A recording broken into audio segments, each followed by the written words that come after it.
So I apparently neglected to do number 27 in our solutions to the chain rule assignment.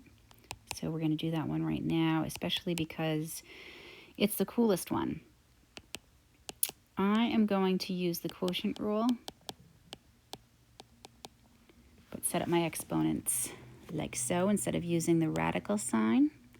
So our derivative is going to be the denominator times the derivative of the numerator minus the numerator times the derivative of the denominator.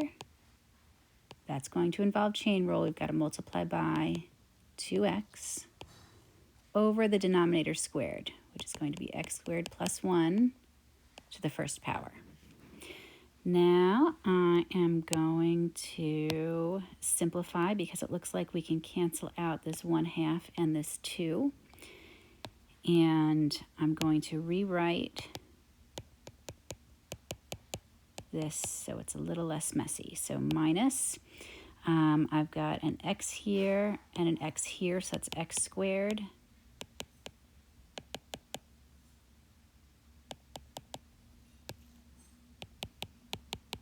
All right, now the fun part. We're going to factor.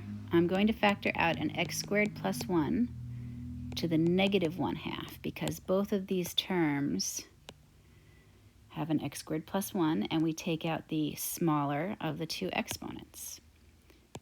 What's left inside would be x squared plus 1 to the first power.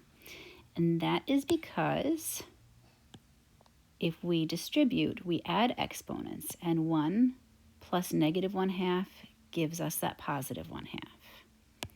Continuing on, we've got a minus x squared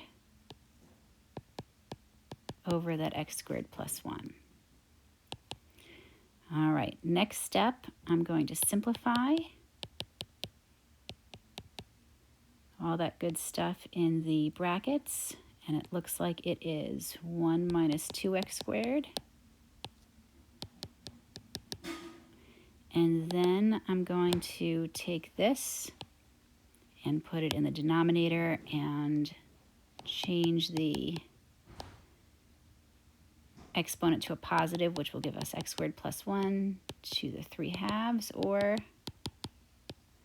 the square root of x squared plus 1 cubed.